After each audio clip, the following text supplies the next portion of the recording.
E aí, meus amores, tudo bem com vocês? Como vocês estão? Tudo tranquilo? Espero que sim, ok? Quis malhar aqui para vocês, para fazer aqui uma aulinha de revisão de literatura, né? Conforme foi acordado, conforme foi discutido entre professores e coordenação, a cada véspera da prova vocês iriam receber uma aula de revisão, tá? Então aqui vai a minha de literatura, ok? Beleza? Então, dando uma colherzinha de chá, ok? Na prova de vocês só vai cair sobre Fernando Pessoa e seus heterônimos, ok? Só Fernando Pessoa. Só vou cobrar de vocês Fernando Pessoa e seus heterônimos, tá certo? Nesse caso, o capítulo 5 e o capítulo 6, ok? Beleza? Tudo tranquilo? Tudo certinho? Ó o novo visual. Gostaram aí, ó? Ficou legal? Ficou legal? Ficou legal? Meti o louco aí, tá vendo? Vamos que vamos. Então, gente, Fernando Pessoa, na página 5, por favor, abram aí, página 5. A página 5 do capítulo 5.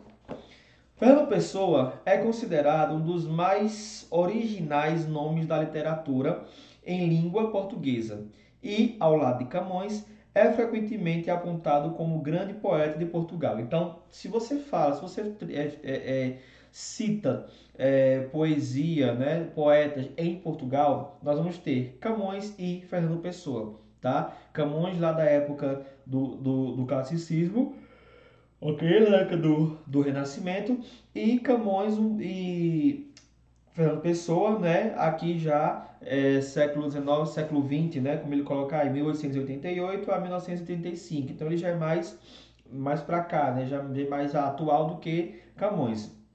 O que não deixa de ser importantíssimo, porque Fernando Pessoa é o grande nome, né, da poesia portuguesa.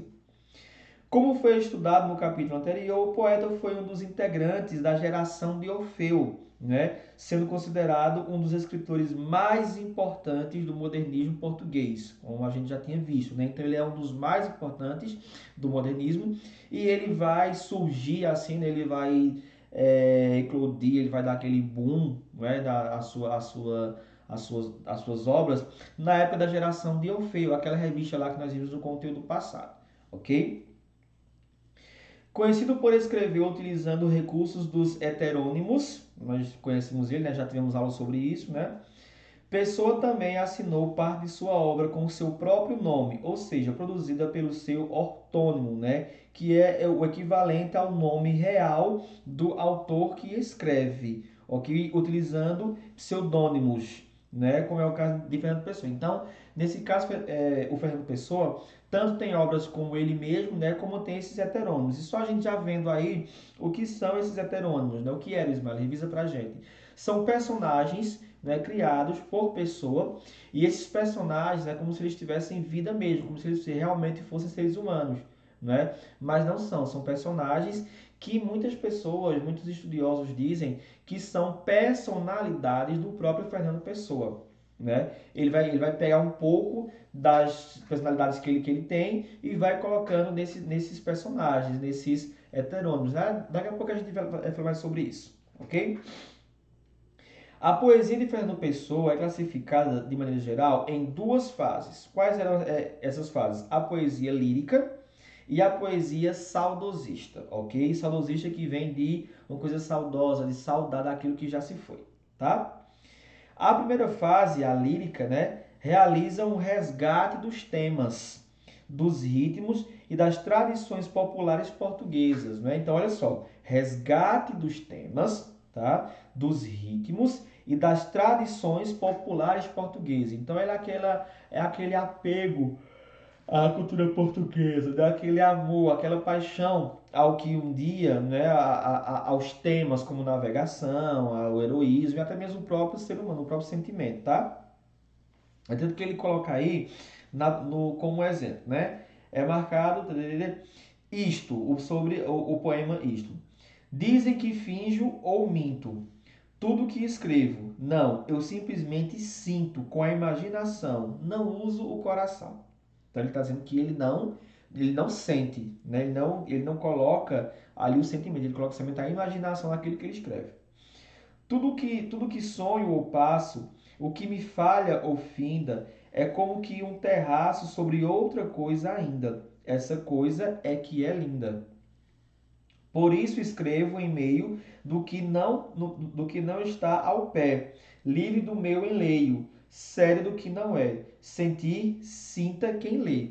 Então ele escreve, né, com a sua criatividade, com a sua imaginação, e as outras pessoas é que tem que sentir. Então Fernando Pessoa ele é considerado grande, né, esse grandioso por conta disso, porque ele deixa claro que o autor é que tem que o leitor, aliás, perdão, o leitor é que tem que sentir, é que tem que utilizar, né, da sensibilidade, do sentimento, né, para identificar a obra do autor. A questão do autor é somente usar a sua imaginação, seu raciocínio e criar a obra, né?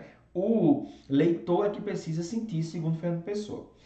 E na segunda fase, né, no saudosismo, há a busca por um patriotismo perdido em uma atitude sebastiana que fora reinventada por ele.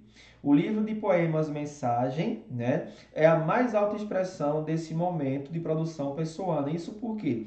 Porque quando ele fala, né, o buscar, né, o trazer de volta esse patriotismo perdido, né, aquele amor pela pátria que não se tem mais, segundo na visão dele, né, utilizando o sebastianismo. O que é isso, o sebastianismo? Sebastianismo é aquela teoria que foi criada através do rei Dom Sebastião, né, que é aquele rei de Portugal, que foi importantíssimo, que morre em uma guerra, que morre em uma batalha.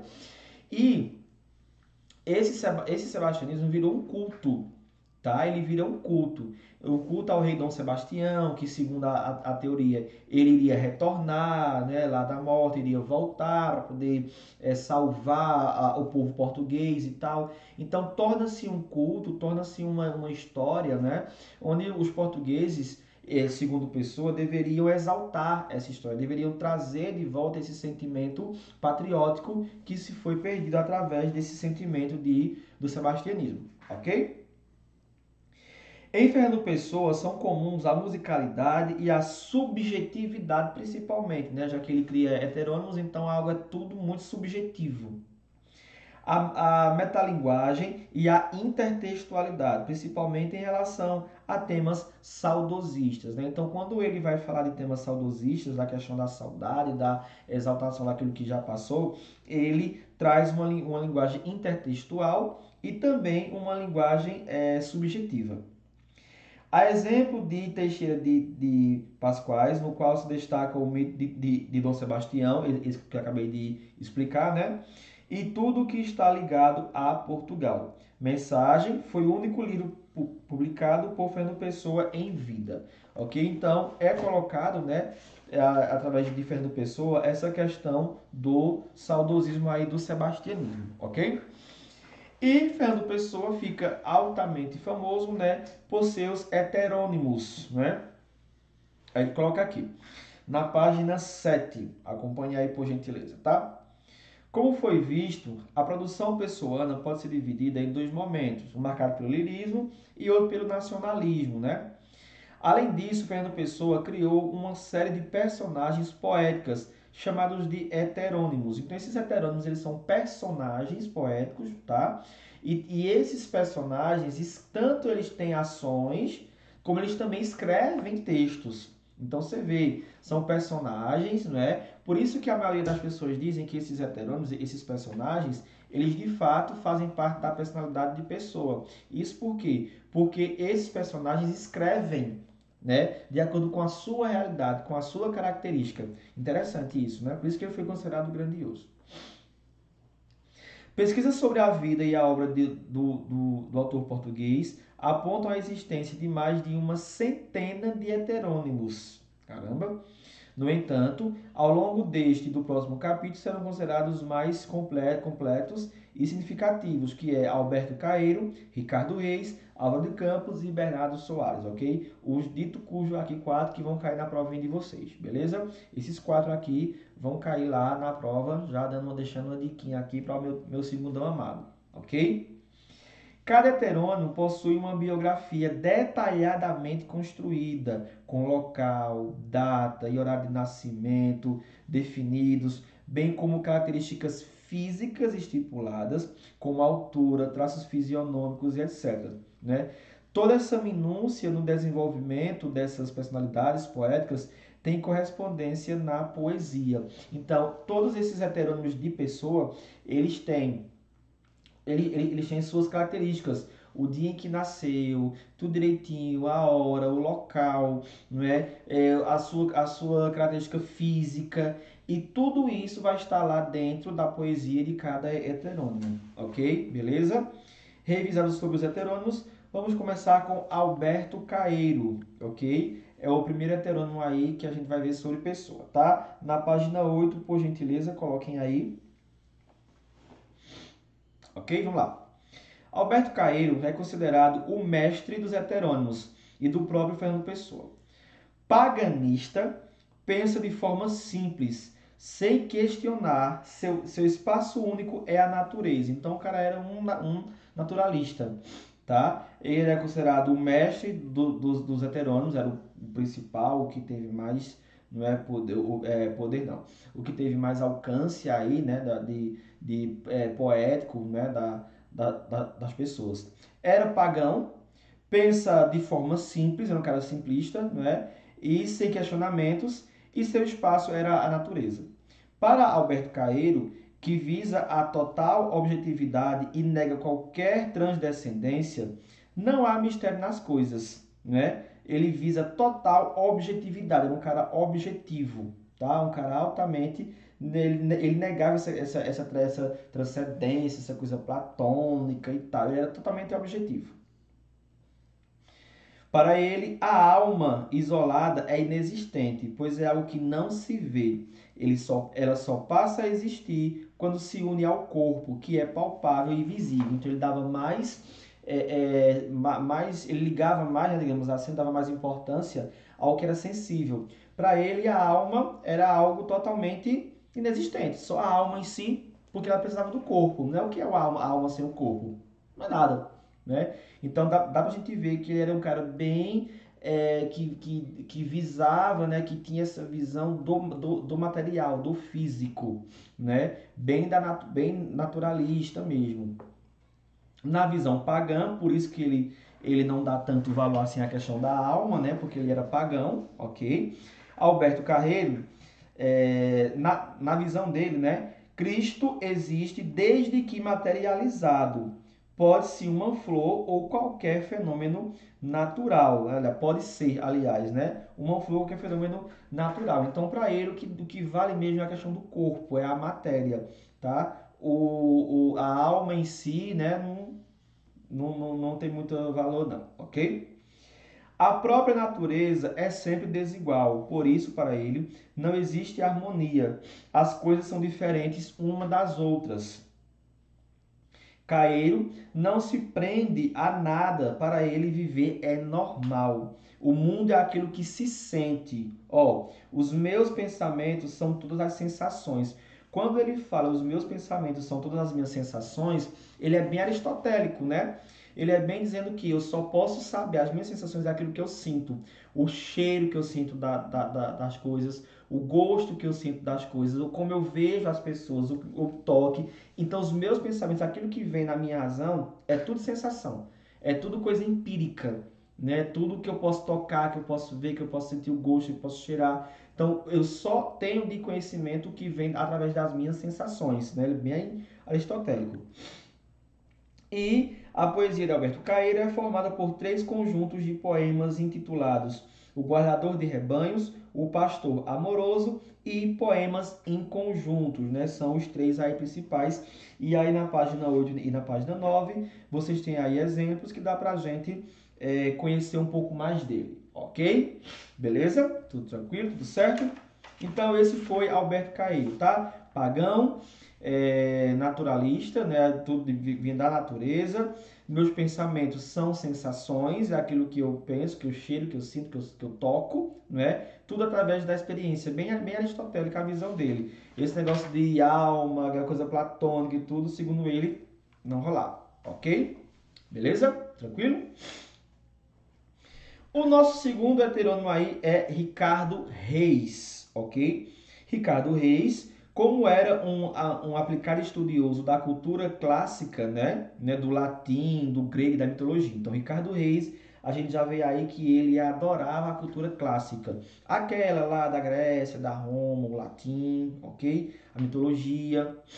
Ricardo Reis utilizava um estilo refinado na forma poética, oscilando entre a frieza e o controle emocional, né? Olha só, ele oscilava, né? Ora, ele era frio, altamente frieza, aquela coisa sem sentido, e o controle emocional. Então, esse aí é Ricardo Reis. Por isso, elege a Ode, que seria a Ode Smalley, é uma composição poética que surgiu na Grécia Antiga, cantada e acompanhada pela lira, tá? Aquela musiquinha com a lirazinha, aquele instrumentozinho bonitinho que os anjos tocavam, tudo e tal. Ode, em grego, significa canto, tá? O canto com a lírica, acompanhado com a lírica. Os poetas gregos, Alceu e Anacreonte, e também a poeta Safo escrevem odes, tá? Então, a odes era a música grega lá, né, acompanhada com a lirazinha. Então, por isso, elege a ode, Ricardo Reis utilizava a ode, essa musiquinha, tá? Uma forma poética clássica, como sua maior forte expressão. Ok? Então, Ricardo Reis, um cara altamente amava, adorador da cultura clássica, ok? Lá da Grécia, da Roma e tudo, ele traz para suas obras a ode, né? Que é a música lá acompanhada com a harpinha do anjinho lá. Oferece reflexão sobre as coisas e define a vida como efêmera, razão pela qual deve ser aproveitada, o carpe diem. Como assim, Ismael? Oferece reflexão sobre as coisas, né? Sobre as coisas da vida, tudo e tal. E ele define a vida como efêmera, como muito rápida, como passageira, aquilo que vai. Por isso que ele defende o aproveitar a vida, o famoso carpe diem, aproveitar ao máximo a vida. A sua linguagem clássica é identificada pela presença de figuras mitológicas e de um vocabulário requintado, ó. Figuras mitológicas, já que ele é amante da cultura greco-romana, e um vocabulário altamente requintado, porque ele era altamente estudioso, tá? Para ele, o que vale é o real visto em sua superfície, aprendido pelos sentidos. Mais uma vez, a gente tem um cara que diz que o que vale é aquilo, né, que é o real, o que é aprendido pelos sentidos. Aquilo que é alma, platônico e tal, viagem, também não rola, tá? A gente tá vendo aí caras bem científicos mesmo, assim, né? Só o que eu acredito naquilo que eu vejo, que eu toco, que eu sinto, ok? Para Ricardo Reis, a religião é pagã. Ele é livre dessa dependência, né, da religião católica. Ele também, assim como Caeiro, ele é pagão. O que significa admitir muitos deuses. É um tanto quanto óbvio, Smiley. Por quê? Se ele é amante da cultura greco-romana, né, do latim, da mitologia principalmente, ele não vai cair muito nessa questão de uma religião só. Então ele vai ser pagão, porque ele vai adorar diversos deuses, né? Até porque os gregos antigos, os romanos também adoravam esses deuses, né? É a mitologia, não é verdade? Então ele é totalmente livre dessa questão católica cristã. O paganismo adotado por Reis é herança de influência de Alberto Caeiro, ok? Na sua poética, a razão predomina sobre a sensibilidade. A razão predomina sobre a sensibilidade. Então, algo racional, pensado, científico, organizado, sistematizado. Segundo Ricardo Reis, a poesia é uma música que se faz com ideias, isto é, uma música de elaboração formal, cuidadosa e até complexa, mas feita com ideias claras e superiores, apegada à forma, o que pode parecer frio e distante, como o próprio poeta reconhece. Ok? Então a gente tem aí, né, dois exemplinhos também, aliás, somente um, do Ricardo Reis aí, né? Então, recapitulando, o cara era altamente estudioso, né, fino, né, altamente dedicado aos estudos, ele amava a cultura greco-romana a mitologia grega também, né? Ele vai dizer que a vida ela é efêmera, ela é rápida, ela passa, né, muito veloz e a gente precisa aproveitar o carpe diem, né? Aproveitar a vida ao máximo porque ela é muito rápida, tá? O cara também era pagão, livre totalmente da influência da Igreja Católica cristã, tá? Até porque como é que você vai amar a mitologia, amar a cultura grega e você vai ser dependente, né, da religião católica? Não combina. Então ele, né, adorava essa questão da mitologia, dos deuses, tudo e tal. E também, né, segundo ele, o paganismo, né, fazia com que ele adotasse essa questão de acreditar que o que existia é o que está aqui na Terra, que os meus sentidos são capazes de captar, de aprender, ok? Beleza? Tudo tranquilo sobre Ricardo Reis? Agora vamos passar para o capítulo 6, tá? E vamos continuar falando sobre os demais aí dos heterônimos, né, de Fernando Pessoa. Na página 19, nós temos aí o nosso terceiro, né, que é o Álvaro de Campos, ok? Álvaro de Campos, tá? Ok, beleza, tranquilo.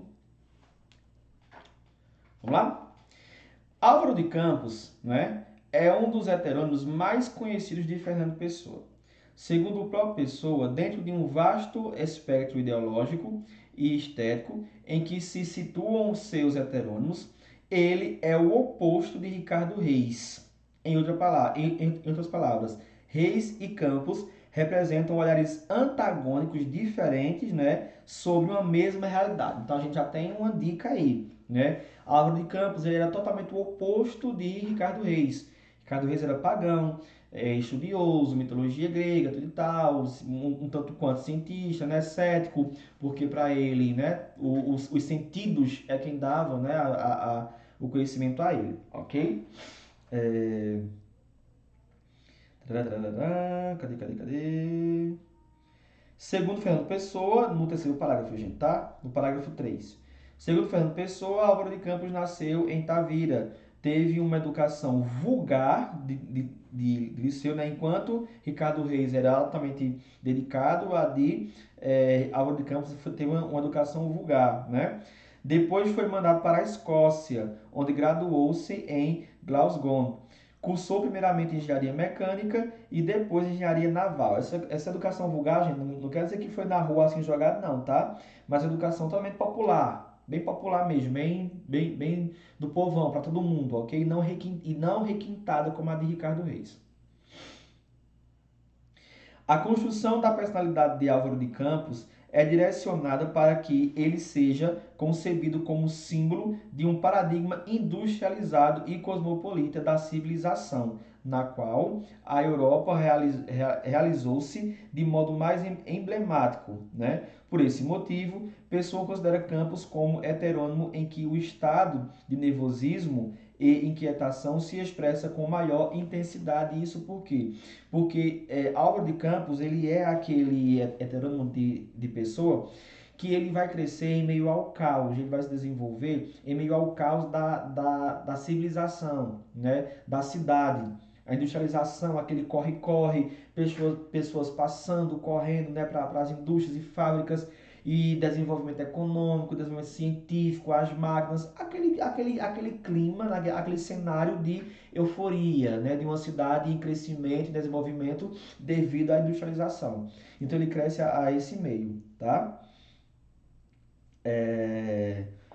Álvaro de Campos, assim como os outros heterônimos já estudados, né, é discípulo de Alberto Caeiro, considerado um mestre poético das personalidades literárias construídas por Pessoa.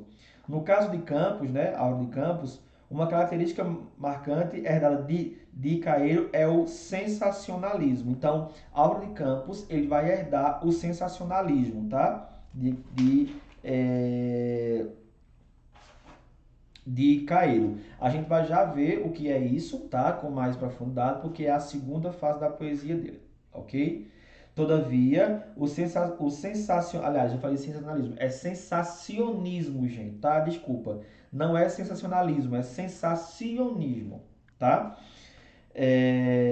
Todavia, o sensacionismo o caracteriza é marcado por impressão de vida moderna, como eu acabei de explicar para vocês, cujas imagens são de viés mecanizado e urbano, como eu acabei de explicar para vocês.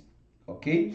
Então aí, né, Álvaro de Campos, como ele coloca aí, é um cara que teve uma educação vulgar, popular e não requintada como a de Ricardo Reis, né? Ele vai sobreviver nesse meio urbano, esse corre-corre, aquela industrialização, né? Aquelas pessoas para um lado e para o outro, modernização também, desenvolvimento econômico e por aí vai, ok? E aí a gente tem as três fases, né, da poesia de Álvaro de Campos, tá? A primeira fase poética, né, é o decadentismo, decadentismo, ok? Vamos ver o que foi isso. A primeira fase poética de Álvaro de Campos pode ser definida como um período em que sua expressão ainda não tinha sido radicalmente transformada pela influência estética daquele que viria a ser seu mestre, Alberto Caeiro. Então, é a fase em que ele não ainda encontrou com Alberto Caeiro, tá? Ele não tem nenhuma influência com Alberto Caeiro aqui, como ele coloca. Não tinha sido radicalmente transformada pela influência de Alberto Caeiro, ok? Essa primeira fase poética traduz-se por sentimentos de tédio, enfado, náusea, cansaço, abatimento e necessidade de novas sensações. Então, como o próprio nome diz, né, de decadentismo, que é algo decadente, é algo triste, é algo para baixo. Então ele ainda não tem a influência de Alberto Caeiro, tá? E é a fase onde ele se coloca para baixo, no tédio, infarto, com náusea, né? Com cansaço, abatimento e tal. Tal é o reflexo da falta de sentido para a vida e de necessidade de fuga à monotonia. Ou seja, ele tem a necessidade de um sentido para a vida dele, porque está tudo monótono, ok? No plano formal, observa-se o preciosismo. Olha aí, por favor, tá? Na fase decadentista, esse texto dele, né? O opiário, né? Então, esse opiário que vem de ópio, né? Que vem o ópio, aquela coisa cansada, aquela coisa pragmática, né? Aquela coisa onde você tá ali no ópio e tal, enfim. É antes do ópio que a minha alma é doente, sentir a vida convalesce e estiola. E eu vou buscar ao ópio que consola um oriente ao oriente do oriente. Né? Então percebam que ele traz esse ópio como aquela coisa triste, para baixo. Ok? Então essa é a primeira fase aí de Álvaro de Campos. Ok? Deu para entender, gente? Tudo bacaninha, direitinho, certo? Só dando um aviso para vocês, nesse exato momento, tá? Eu também tô disponível quando vocês estiverem estudando aí, revisando e tudo e tal, certo? Assistindo essa aula, qualquer dúvida pode me consultar, certo? Que eu vou estar à disposição para tirar suas dúvidas de vocês, tá bom? A segunda fase da poesia de Álvaro de Campos, tá? É o futurismo ou também o sensacionismo, que aqui é aquela que eu falei antes, que a gente vai ver agora o que é. A fase futurista sensacionista é composta por poemas de acentuada vitalidade.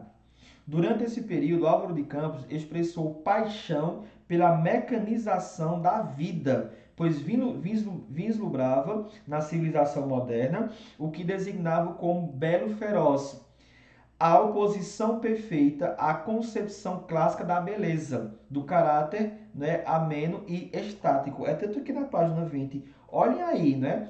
É como se fosse ele todo mecanizado, né? Como se fosse um robozinho aí, algo bem futurista aí, né?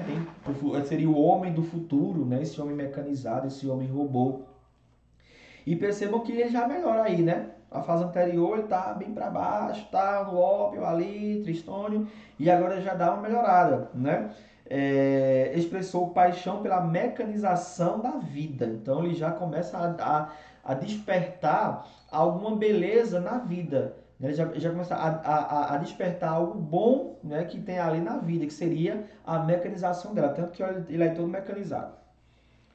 É dessa fase literária, né, que advém a coluna de engenheiro doido, que o próprio Álvaro de Campos passou a utilizar para referir-se a si mesmo. Após o encontro com o futurismo e o sensacionismo, Campos adotou, além do verso livre, um estilo esfuziante e torrencial, marcado por longos versos de 2 ou 3 linhas, ok? No parágrafo ele diz o seguinte, aliás, continuando. Com o propósito de exprimir o espírito do mundo moderno, exprimir o espírito do mundo moderno, né? Lá da mecanização, lá das indústrias, das fábricas, em que as multidões, as máquinas e as mercadorias se sobrepõem, né? A poesia de Campos passou a ser febril, explosiva, repleta de interjeições, exclamações e interrogações. Então ele dá aquele boom na produção dele, né? Ele explode aí com a questão da vida, né? A vida fugiu aqui no momento, da vida mecanizada, tá? Tanto que, olha, o engenheiro doido, que é essa imagem aí. Em sintonias com as propostas do futurismo, Campos cantou também os escândalos, a corrupção e a violência da contemporaneidade. Nos seus versos, são frequentes os rompantes emocionais e um estilo retórico agressivo e afrontoso, ok? Então, essa daí foi a segunda fase, né, do período aí da poesia de Campos, ok? Beleza? Vamos lá? E a terceira fase é o intimismo, né? Essa última fase poética caracterizou-se por um apagamento da retórica explosiva e agressiva do período anterior. Então, antes ele vai explodir, né?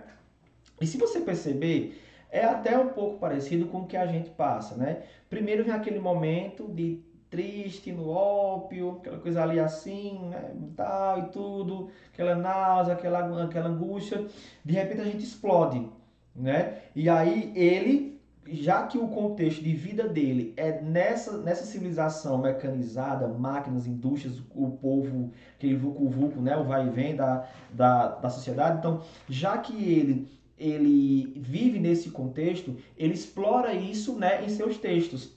Ele explora isso, é a vida mecanizada, é o operário doido e o homem ali todo cheio de engrenagens, é a vida mecanizada. Só que ele aproveita tudo isso também para expor a questão da corrupção, não é? A questão em que da situação da época econômica também, né? Dos escândalos da burguesia, digamos assim. E depois, na terceira fase, vem praticamente o arrependimento, né? Então a gente está aqui, explode, depois se arrepende, por isso que é o intimismo. Por quê? Então ele apaga, né? Tem um apagamento desse boom, dessa explosão da fase anterior. Após o momento áureo de exaltação da máquina, o sujeito poético, né, de Álvaro de Campos é acometido pelo desânimo e pela frustração. Então agora ele se frustra, né? Antes ele estava triste, depois ele acorda e agora ele está frustrado. É um povo meio maluco, né? Como consequência, ressurgem temas relacionados ao sono, ao cansaço, à desilusão, à revolta e ao senso de inadaptação à sociedade. Então ele começa a ver que aquela sociedade não é para ele, aquela não é para ele, volta aquele senso de desânimo, de cansaço, assim mesmo. Há, portanto, pontos em comum com a primeira fase. Então a terceira ela tem um ponto em comum com a primeira, né? Que é esse desânimo, essa coisa para baixo, triste, né? Contudo, deve-se sublinhar que o período intimista traduz maior reflexão interior e apresenta o tom melancólico de quem sente o vazio e a decepção. Então, é uma coisa mais interior, uma coisa mais introspectiva, não é? E nos traz aquela melancolia. Esse daí foi Álvaro de Campos. Ok? Beleza? Tudo tranquilo? Tudo certo? E, por último, temos aí Bernardo, eu sempre engulo esse R, Bernardo Soares, tá? Que é o último aí heterônimo do nosso estudo sobre Pessoa. E ele nos diz o seguinte: segundo Pessoa, Bernardo Soares era um ajudante de guarda-livros na cidade de Lisboa. Então ele ajudava, né? Ele era guarda-livros. O que é isso, Ismael? Aquelas pessoas, né, que trabalham na questão de registros contábeis, no cartório, a pessoa que vai lá tá lá o livro de registro, né, de coisas de quando a gente vende, compra um imóvel, casa, carro, essas coisas assim, né? Tem que registrar em cartório. Então ele era uma pessoa que trabalhava com esse livro, né? Ele era guarda-livros, ele tinha acesso a esses livros dessas empresas de comércio ou de cartório, de registro, ok?